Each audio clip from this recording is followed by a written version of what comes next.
I'm going to call this meeting to order. 6:30 on the 18th of July. Planning and Zoning Commission, City of McLendon-Chisholm. So first, I'd ask everybody to bow their heads. Dear God, we pray that you will bless us and guide us through this meeting. Help us to have productive discussions that broaden our perspectives. Help us to resolve any disputes gracefully and find principles that we can agree upon. Help us to generate good plans that are practical, sustainable, and easily to implement. Guide us towards the best actions to accomplish our goals. In your name we pray. Amen. Mr. Rhodey, will you lead us in the pledges?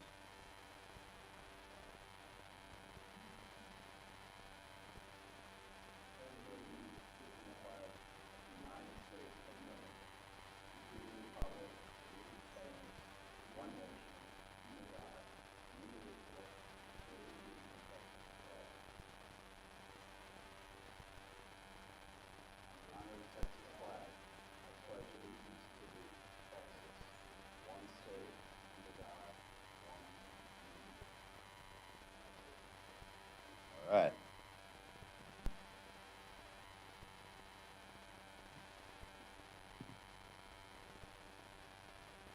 So tonight we're going to have two public hearings. If you're here to speak on the public hearing, you may want to defer your comments to that as opposed to during citizen comments, but I'll leave it up to you to do it when you wish. So I'm going to open, at this time, open citizen comments. I have two, but are they, Mr. Crawford, do you want to do the, or do you want to do it during the public hearing or do it now? Okay. All right.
Thank you. Mike, do you want to speak now, or would you? Okay. All right, thank you. Any other citizens who want to speak during this, this comment period prior to the two public hearings? Okay. Not hearing any. I'll move on to item 4.1.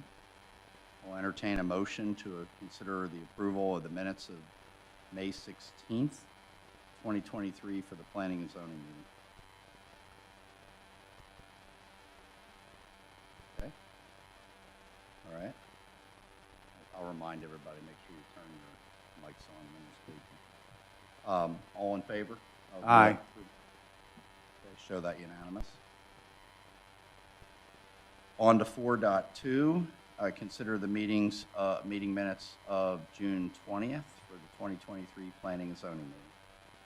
I make a motion to accept the minutes June 20th, 2023 Planning and Zoning meeting. Second, thank you. Call for the vote. All in favor? Aye. Aye. Thank you. Again, unanimous. And 4.3, consider the approval of the minutes of July 5th, 2023 Planning and Zoning meeting. Okay. Second? Second. All right. On this one, I'm going to ask Mr. Rohde, would you check page 22 and make sure that my read of minutes and your motion don't necessarily jive in my mind. Now, so I just want to make sure you're in agreement with those, with that language. Okay? Yeah. All right. Thank you for doing that. Okay, so any other discussion on these minutes? Call for the vote. All in favor? Aye. Aye. Again, show that unanimous. All right, I'm going to move on to item 5.1. The first public hearing will be to consider an application requested for a zoning district change from agricultural zoning district that provides for the lot sizes of 2 1/2 acres to the planned development district, Ridge Point Estates, for the development of 83 single-family residential lots with a minimum of one size, or a minimum lot size of 1 acre of land. So is the applicant here? Okay, do you have any, I'm going to ask you if you want to make any comments, but if you can hold on, I'm going to have staff provide the staff report first. Thank you. And I'm going to do that prior to the public hearing. I'm just reminding everybody we're not taking action on this item. We're only hearing, taking input, and we'll do an action next month, or at our next plan meeting. Okay, Mr. Coker. Yes, sir. This is an application for a new planned development district for the 99 acres that's directly across the street from City Hall. The comprehensive plan calls it for a mixed master plan community requiring a minimum of 1 acre lots. This application satisfies that requirement. I've reviewed the lot sizes. They're all 1 acre or better. And staff is recommending approval of this changing zoning from agricultural, which allows 2 1/2 acre single family lot size, to 1 acre. And 1 acre is the minimum lot size for on-site sanitary sewer. And these 83 lots are anticipating to have on-site sanitary sewer facilities. Thank you. I'm sorry, applicant now. Do you want to make any comments? Please state your name and address for the record.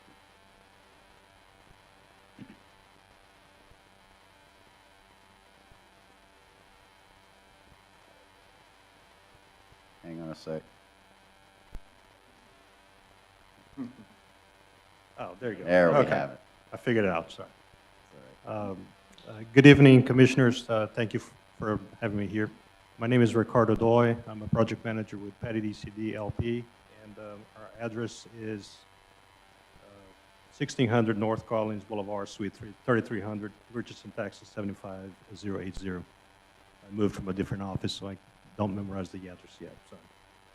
Sorry. Just a couple of points I wanted to make. I heard the concerns about RCH, water supply, and just want to make sure that everybody understands that the water here is not provided by RCH. It is provided by High Point SUD on this project. And one of the reasons why we would like to have a PD on this project is because even though we're meeting the 1 acre requirement, we do have a number of lots that don't meet the minimum lot frontage requirement with 150 feet. They're mostly in the 140s, but we do have a number of lots that are within that range. It's about 20 to 23 lots, if I'm not mistaken. And one other question, this is on behalf of the developer, but he did ask me to ask the commission if you would agree to have the 16 lots on the front side of the project, but FM 550. Those would be lots 1 through 8 in Block A and lots 1 through 8 in Block B. If you would agree to leave those 16 lots with an option to either do the 1 acre residential or retail. The developer does have some interest in the property in those areas for retail, but he also understands that you may not want to allow that possibility. But we'd like you guys to consider that and let me know. Otherwise, we'll just stick to residential. And other than that, I'm available for questions. All right. No, we're not. Tonight we won't ask any questions. We'll save that for the next session. Thank you. All right, so I'm going to open the public hearing for public comment on this development. Again, it's a 83 single-family residential lots or single-family homes, and it's on 99 acres, sitting essentially directly across from here from the City Hall. So, is there anyone that has any public comment they wish to make about that?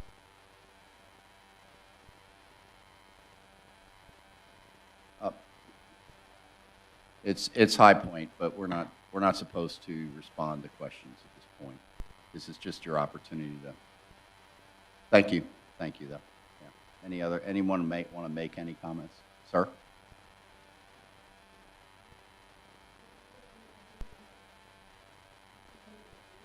Please just state your name and address for the record.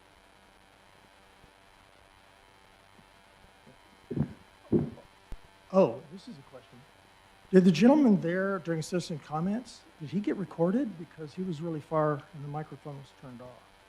So the nice talk that he gave is not recorded, I guess. Okay. No, it was more of a curiosity question. There's only 2 exits for the development coming to 550, but they show another exit called Settlement Lane, which is maybe a future thing. I'm just wondering, is there a plan for that Settlement Lane? It's going to someone else's parcel, so I don't know what it is. There's nothing there right now except a dirt road, I think.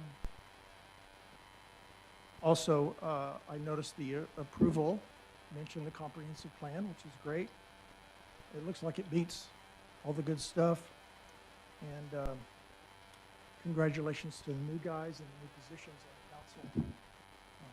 That's it. Oh, David Black. Thank you.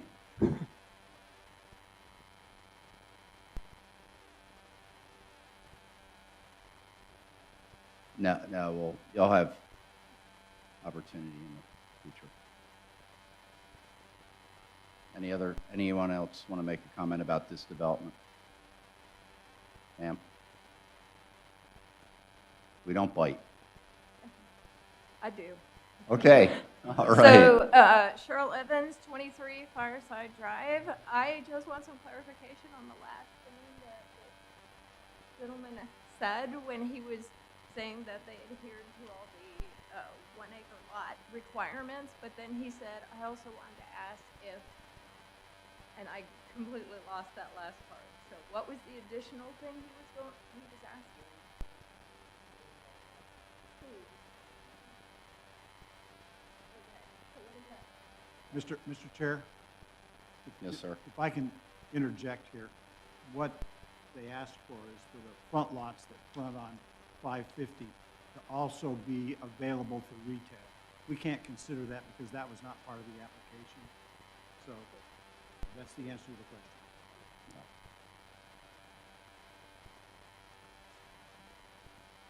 Okay, I have, if no one wants to make comment, I have three comments that were provided via mail.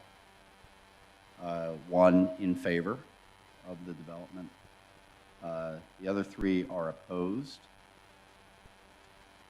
Right, yep. The other three are opposed. Just for the record, Larry Williams at 10 Chapel Hill. His opposition to this development is based on the lack of infrastructure to support this new development, specifically water. We have been put under water restrictions for the past 2 years and do not see how our current system can meet more demand without increased supply. The next letter opposing the request is by Christina Brunette, 18 Dancing Waters.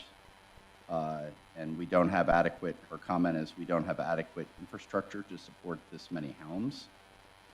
And then finally, Nancy Jones from 47 Fireside Drive.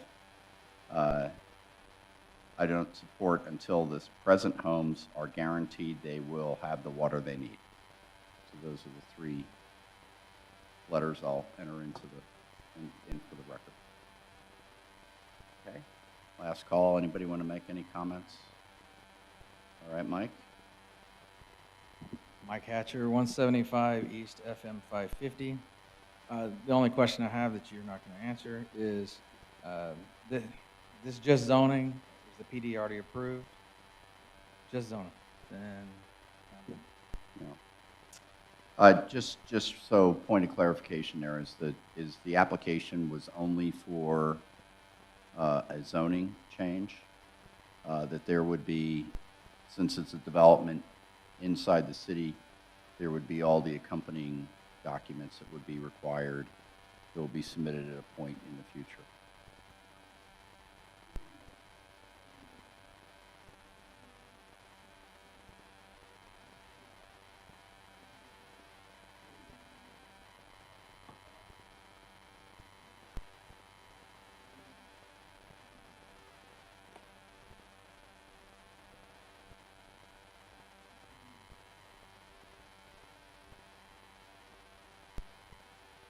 Okay.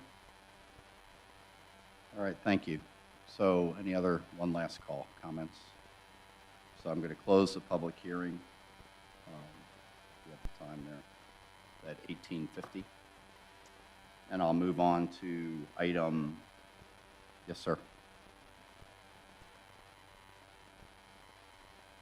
I'd like to say that settlement, the drive access that's at the bottom on your plan, attaches to Heritage, which fronts off of Pullen Road.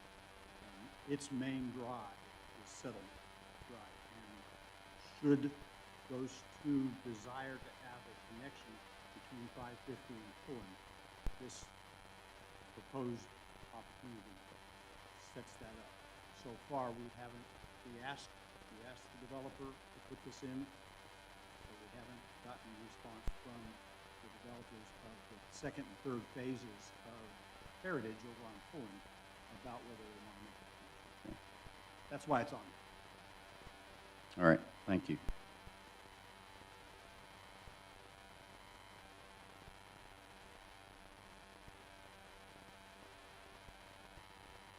Okay, I'm going to move on to item 5.2 and open a second public hearing. And this one will be to receive public comment regarding a request by Oak National Development, LLC, to change the existing plan zoning, or existing planned development district on approximately 148.25 acres of land from the current zoning district classification of planned development district Triple Creek to a new planned development district Legacy Park containing 335 single-family residential lots and a city park. The Rockwall City Appraisal District identification numbers are 11447 and 11438. So prior to the public hearing, I'll again ask, is the applicant here? Yes, sir, you're representing that applicant as well? Okay, so just stand by for the comments. And then, Mr. Coker, if you want to provide a staff report to include any rationale for any recommendation for approval. Okay. This is a request for a planned development district on 148 acres that surrounds City Hall. On the south side of the fire department, all the way around, we have 15 acres that belongs to the city, all the way around, and up to 44 acres of what they're describing as a public park on the west side of what is now City Hall. And to get it graphically in your mind, if you're out there on 550 and you see there's a tree line about 1,200 feet that way that runs north and south, and there's another 40-acre tract between that and Smith Road. It's the tree line this way, as far back, not all the way to Futz, but pretty far back, coming around to this side. The application is for 335 homes, and the question I think is why would we recommend a density greater than 1 acre? And I think you heard me in the last staff report that 1 acre is the minimum lot size for on-site sanitary sewer. So if you've got a septic system in the city, it requires a minimum of 1 acre. But if you are able to have off-site sanitary sewer, which is what the city owns down that provides service to Sonoma Verde and now to the frontages down on 205 at 550, you can have a smaller lots.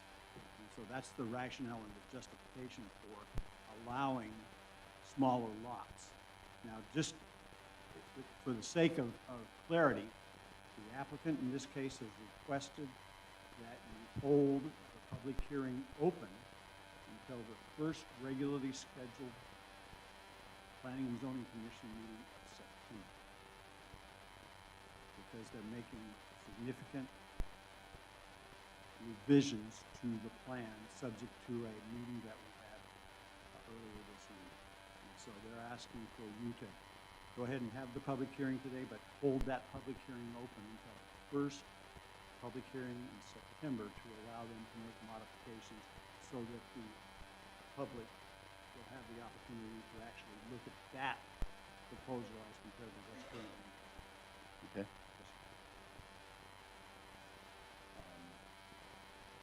For the new members of the commission, the request is, we have done this before, where we hold the public hearing, open it. It remains open until a future meeting. In this case, it'll be in September, to request the applicant, and at which time we'll receive any additional comment, consideration for action, but it's not to be decided right here in terms of the action. So, sir, do you want to make any comment for the applicant?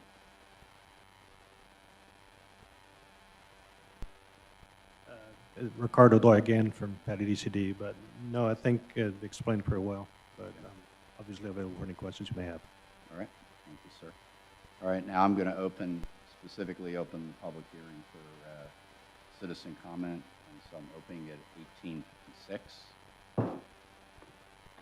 Does anyone want to make any comments? Yes, sir.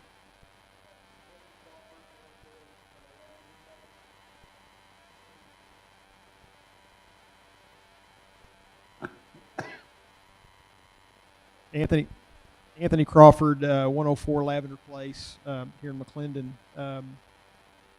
I looked it up and looked at the application on this and saw that an approved 2009 concept plan had 15 1 1/2 acre lots and 106 1-acre lots. Acquisition of 15 acres reduced for the city hall, reduced that number to 1.5, reduced the number of 1 and 1/2 acre lots by approximately 4 lots, and reduced the number of 1-acre lots by approximately 26 lots, leaving about 91 single-family lots in the area of request. What they're adding in is the 44 acres of public park, which I'm not opposed to having a park. I'm opposed to having that much park where it reduces the lots to that much. And I know this is going to be held over till September, but just so that my voice is heard, the plan, and hopefully the plan is being reworked to coincide with the comprehensive plan, and that's our desire. That's our only request. So I thought I'd make it again. Thank you. All right. Thank you, sir. Any other comments, public comments? Ma'am? My name's Lisa Bax. I am very short. We live, my husband and I, Eric, we live at 301 Smith Road. The tree line this gentleman speaks of is our backyard. We own a neighboring property to this 40-acre lot right here, so we're the first house on Smith, so this deeply affects us. This is quite literally our neighbors. I think everybody that is in this room moved to McLendon-Chisholm for the same reason, because it's very different than anywhere else in Rockwall. It's not thorny. It's not North Rockwall. We've got space to breathe. We have trees. It's beautiful. None of us moved out here for high-density homes. And we recently received where we had the master plan for our city, this kind of being a heritage district. And I just strongly don't feel like any type of high-density development needs to be anywhere near a heritage district, because that says nothing about McLendon-Chisholm whatsoever. You know, we're also concerned about overdevelopment because we are beekeepers. We're a year away from our ag exemption. We have many hives, and we need the agriculture up. We need the space. We need the green space. And more development means more pesticides, which doesn't help us. And I just don't feel like Travis Ranch is a good look for our community. I just see that in my head every time, because I think the infrastructure, I think, 740, okay, we're still looking at the same two roads. Smith Road already has enough high traffic since the neighborhood came down the way. We just can't support these cars. We can't support these people. So it's just an awful lot to think about, and I'm very pleased to hear the developers going to come back with something a little more reasonable, but just some thoughts. So I appreciate y'all's time. Thank you. Sir?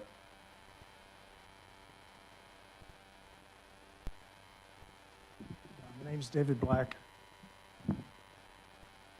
It's 333 lots plus 2 big ones. 333 lots average to about under 0.2 acres. So they're small lots. I have a little bit of an issue with our city planner. He seemed to be justifying it's okay to have small lots because they're going to have a sewer. He doesn't even consider the comprehensive plan, and he's our city planner. So there's almost a weird conflict going on there, but I think that's a problem.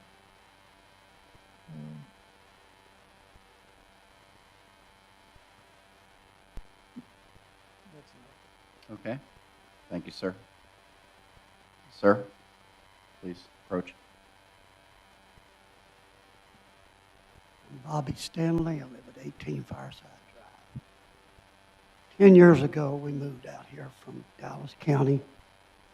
And one of the things that drew us to this area was the lot sizes. And I came from an area where you could spit on your neighbor's wall. And I didn't want that anymore. I've been there and done that. And I'm afraid that we're going to open up a can of worms. This thing's going to get bigger and bigger and bigger, and become more dense than ever before. These smaller lot sizes means smaller homes, cheaper prices. I don't know if we want to go down this road or not.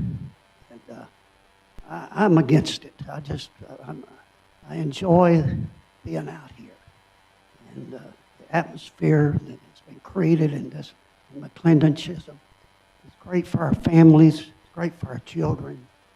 And I think it would be the wrong step to make and the wrong road to go down for us to continue, because it's not going to stop here. This is just, it's going to snowball on us. And I'd like for y'all to consider that. Thank you.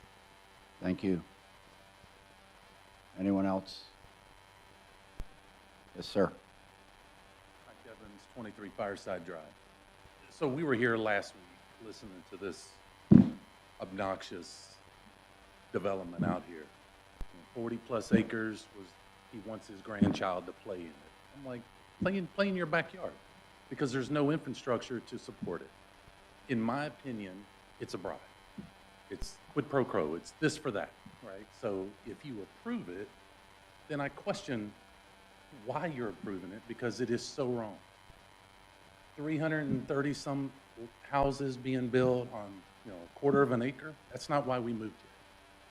We've only been here a year, and I have seen and heard the most outrageous stuff that is being planned within a community that we chose, and all of my neighbors chose for a reason, because of the larger lots. You weren't even here if you're the city planner last week. Probably when you should have been here, sir. But that's for you. I'm glad that it's going back and being postponed, because I think the builder needs to go back and really look at what was discussed last week, because there's a lot of questions that were drawn from it. And if it's allowed, I can tell you right now, I and everybody that I know will vote the entire council out of position, because it is wrong. It is so wrong in so many ways. McLendon-Chisholm is what it is today for a reason, and it needs to stay that way. And if it changes, Lord help this town, because it's going to change for the wrong, because people are in it for the wrong reasons, and it's about them earning a quick dollar and then heading out and go building somewhere else. Let them go build somewhere else now, because this is not what needs to go on. The infrastructure cannot support it. We have a fire department right here. They can't support what's going on right here. We're going to just hire a damn law enforcement group now too, because that's what's going to happen. You bring in a 2,000 square foot home, multiple of them. Good. I'm glad somebody's going to be buying them, but it's going to decrease and diminish every single home that's already in the area. It's wrong. It's wrong on so many ways. And I would say, look at it very, very hard before you decide to stroke the pen and say yes. Thanks. All right, thank you.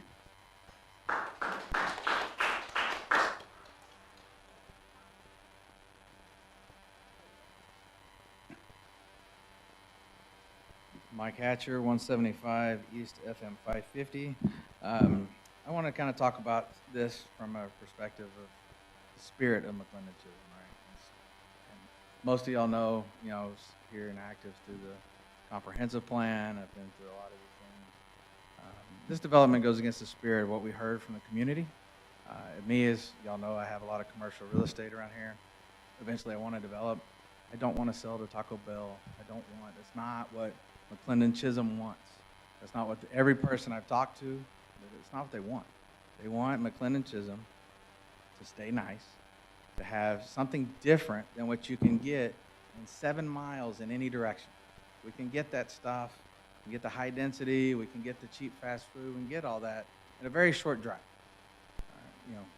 And you hear all the people, we haven't heard one come up and go, this is great, I want some high density.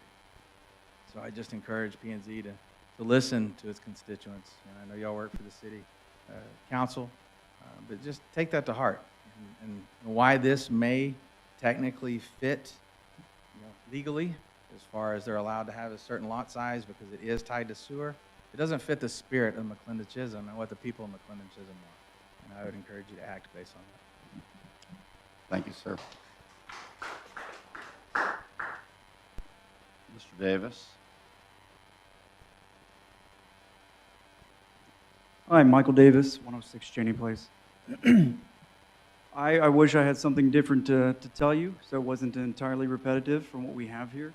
I spoke last week, so this will be a little shorter period of it, but I don't know there's even an option. It's not morally right. That's not a question. It's not whether it's legally right. You're talking about a zoning change from what it is to something else, right? You can't do it. It's just not something that you guys should even consider. You know, what you're talking about here is the equivalent of 12 houses in my backyard per acre, right? That's what we're talking about here. The density of this, it's almost unfathomable inside of McLendon-Chisholm to consider that within the scope of this, right?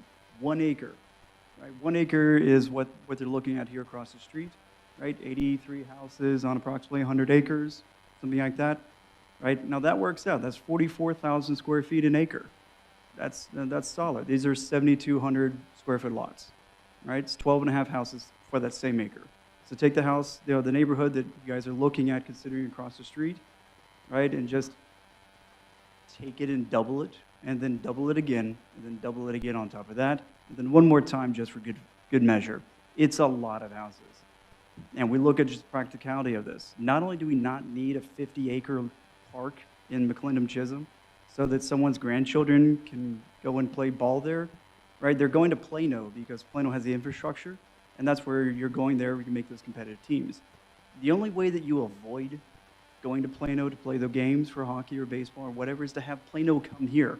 So now you've got more infrastructure needed for more cars coming into this area to do that. You know what they're not doing? They're not paying taxes. You know what they're not doing? They're not contributing commercially to the neighborhood because we don't have any food or drinks or anything that they would be buying to generate revenue. So it's not good for the community to have a bunch of people come in here if we have no infrastructure set up to support that. You're looking at an average of 2.5 to 3 cars per house. So we just want to be very consistent. It's called 1,000 cars circling McLendon-Chisholm City Hall right now. Now we got 83 houses going up across the street. That's 300, right? Let's put that on top of it. On the other side of that, you've got Heritage Park. Heritage has already decided they can do 1 acre, right? And it's the same developer. The same developer in McLendon-Chisholm has already decided they can put together a profitable plan where they sell $650,000 to $800,000 houses on 1 acre lots. We've already approved that. That's already going in. So you got to look at this in macro. In macro, we've got thousands of houses coming in on 550 the exact same time. Those are already approved. Those are the ones that you've already considered that for all the arguments that might be happening. We got 5,000 houses happening on the edge, right, where density is supposed to be. And we're going to consider putting more density here on a highway that we don't control the growth of, that has 2 stoplights that can no way handle the infrastructure of that much growth at one time. It goes completely against both the comprehensive plan and the future land use plan, which I was part of that committee, where we talked about what we want to do with McLendon-Chisholm. How do we keep it the prime, the pearl of Rockwall County? How do we keep that dark sky approach, right? Just for those who aren't aware, that's the idea that we can still see country, right? You want to be able to look up and see the stars. You can't do that when you put a ball field in here that will shine out all of the stars. You know I know that because I can see the Heath ball field when it turns on. And that's way down there, and I can see those lights from here as well. So it goes against our future land use. It goes against the current comprehensive planning use. We don't have the infrastructure for it. To do so would put in the necessity for a Parks and Recs team, right, to maintain it, the water, the infrastructure, sand, fencing, whatever the insurance liability is, if someone actually getting hurt while doing it, the power to go along with whatever utilities they want to do to run that infrastructure. Not to mention the fact you put thousands of houses. That's a growing, bigger fire department. You can't just do that with sheriff. Now you've got to have police force in it, $250,000 per person per car, so that you can then begin protecting the community. And with all of that, you still haven't addressed the fact that we don't have the roads to support it. If High Point Water wants to come in here and give them water, great. That doesn't solve our water problem. It doesn't solve North Texas water problem when we hit one of our droughts, which when that happens, that's not exclusive to RCH. That's a North Texas water problem. And we have basically a 7 to 10 year drought pattern inside of Texas. So there's a massive infrastructure concern here to even get into the concept of doing this. So whether I feel it's morally right, I don't. Whether I feel like you have a legal obligation to do it, you don't. But I think that you can't look at this holistically enforce planning and zoning, and then even begin to consider this development and the impacts it has to the broader nature. Thank you. Thank you.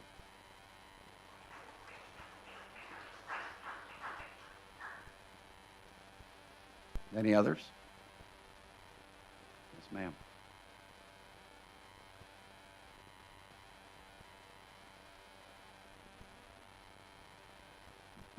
Daniela Swindoll, 321 Heron Circle. I'm just echoing whatever everybody else is saying. So basically, let's please stick to our comprehensive plan. It's there for a reason.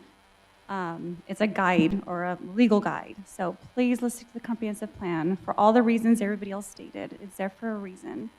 Also, let's keep the vision that we're here for. Every single person in this room has that same vision. And if they don't have that vision, I don't know why they're here. They can go somewhere else. Everybody here has that same vision, so please, please, let's keep it.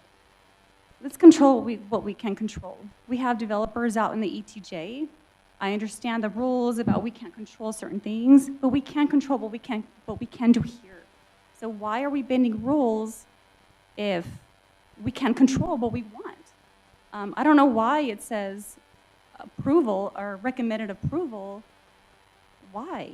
Why would it be approval if that's not what people want? Why do we have to bend the rules just because of the on-site, off-site sewer system when we can just follow our comprehensive plan and keep it simple? No need to complicate everything. We already have all these high-density areas in our ETJ, so let's just keep ours as low as we possibly can for all the reasons everybody else stated. And we don't need a park. Yes, it would be nice. However, if we have nice big lot sizes, our backyard is our park. We don't need extra stuff. So that's it. Thank you. Thank you.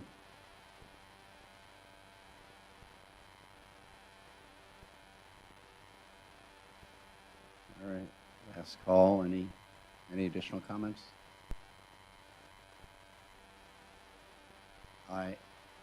I'm closing the public hearing. Oh, that's right. I'm sorry. Thank you, sir. So the public hearing will remain open until the first meeting in September. And again, for the yes, sir. 19th of September. Is that a firm date? Okay. So the 19th of September. And for the citizens that are here, I'll just remind you that the purpose of the public hearing is to receive your comments, that the commission will not act any earlier than the 19th of September. And it may not even be then. So I'll just make sure you understand the process. Okay, so moving on, I'm going to move on to item 6.1, which is discussion and action regarding the request for approval of an application of Aaron Parker, who is the owner applicant, for a preliminary plat for the 1.5 acre tract of land to create a building site. It's Rockwall County. It's in the ETJ, correct? And Rockwall County requires a minimum of 1.5 acres for on-site sanitary sewer. Mr. Coker, do you have any staff comments?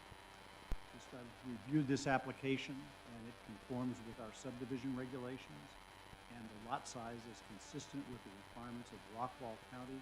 You may recall that we have an interlocal agreement with Rockwall County, and so for subdivision plats in our extraterritorial jurisdiction, we have the authority to review and recommend approval, but they still have to comply with the county's requirement for 1.5 acres of land for an on-site sanitary sewer facility.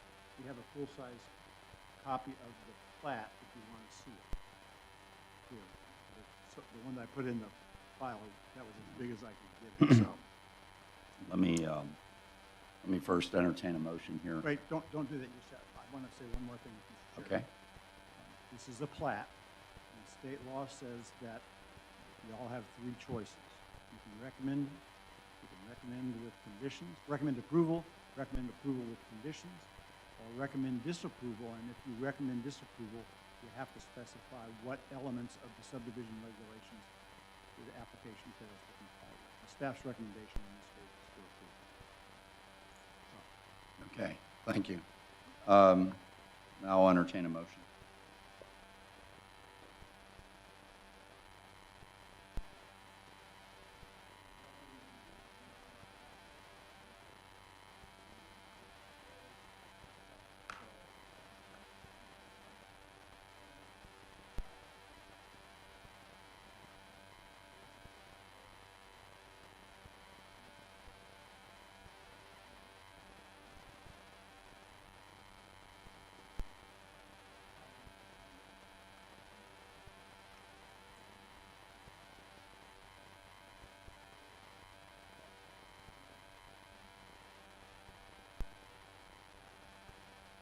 Do I have a second?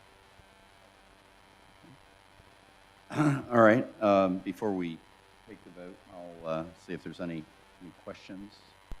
Any questions of staff, any comments, anything else, any clarification points?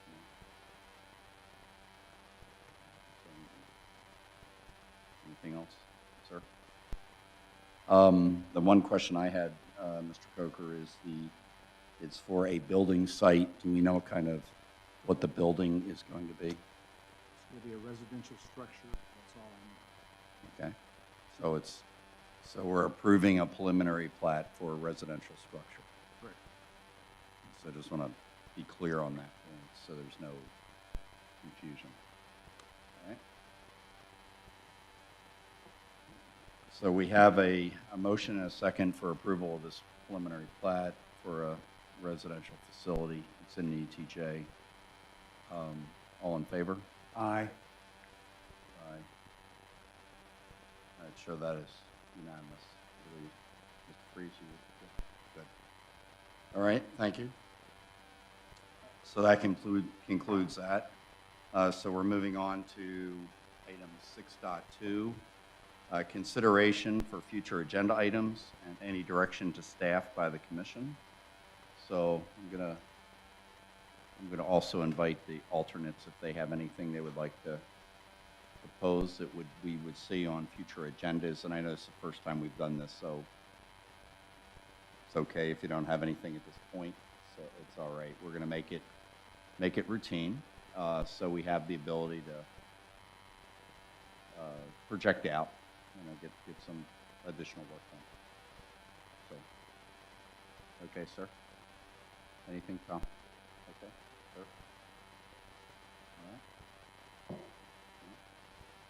All right. I would like to propose three things now, one based on tonight's meeting.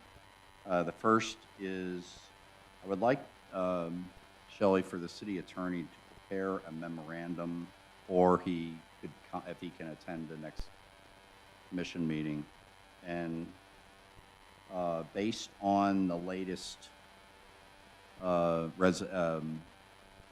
legislative session and then any other considerations over the last few years, I'm interested in him outlining to us the tools that can be used by the city that for any developments that are partially or completely in ETJ, and what options we have beyond the interlocal agreements that are existing. I just want to make sure we're, especially with the new commissioner, so we all understand what what our options are. That'd be one. The second is, again, due to recent legislative actions, what I'm interested in, and I guess, Mr. Coker, I'd ask you, this is my request to you, is at the next meeting, any specific recommendation you can make that we can then in turn make to City Council requiring, and I'm specifically thinking about Chapter 10, Code of Ordinance and subdivisions, and any changes that have to be made to our ordinances based on the most recent legislative session or any others that precede that are not reflective in the ordinances. And that way we can make the recommendation to council if those need to be reviewed and updated. Just want to make sure we're current. Okay? Thank you. And then the last, and I guess, again, Mr. Coker, this is to you, related to the heritage development that's on Pullen Road, right, Heritage? Yes, sir. So is there any request? What I'd ask you to do is contact the developer and understand if there's any request relative to the thoroughfare plan. I think that was, an interesting point raised tonight. So we just want to make sure we understand the roadway considerations for any of those developments where there's an indication of connectors within the city. Thank you. All right. Yes, sir.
Shelley, do you have any recommendations on how to address that specific need?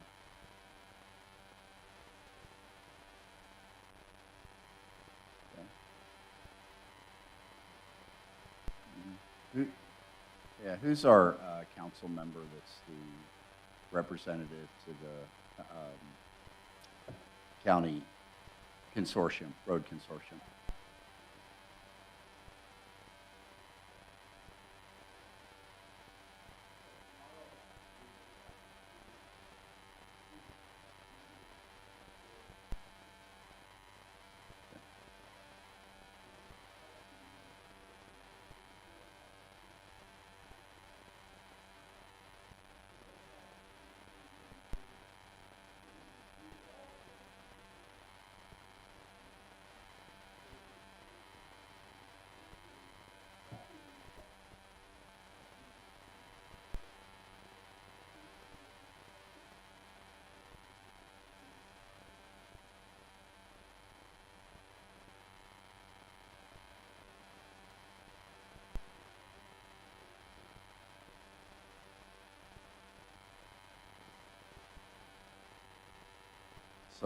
So Tom, the road consortium is a county-led effort. The city participates in.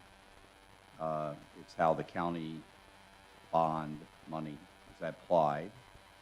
The most recent bond, I forget how much it was for, and it covers a number of projects. And the consortium is updated. Perhaps what I'll do is for the next meeting, see if we can get copies of the latest, at least provide to each of the commissioners a copy of the printed report that they provide. In all truthfulness, it only satisfies, I think, part of your request. There's another part that I hear, which is the city road structure that connects into the county road structure and how that addresses. But I'm open.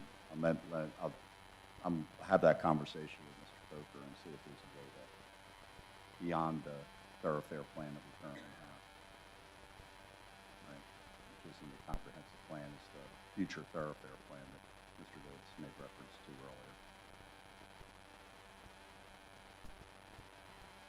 All right, good. Yeah, we'll start working there. I agree with where you're going, right, which is the timeline to understand that. It's a good program management tool. Okay. All right. Ma'am.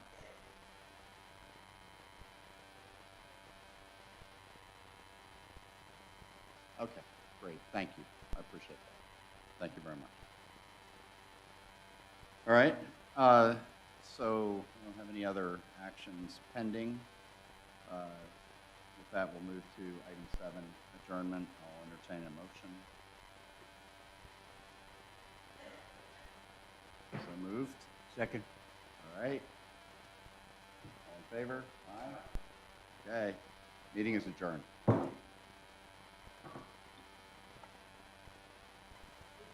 know, we didn't bring our jackets. I goofed up. We're gonna do it next time. Can we do it next time? I promise. Shelley, we're gonna wear jackets.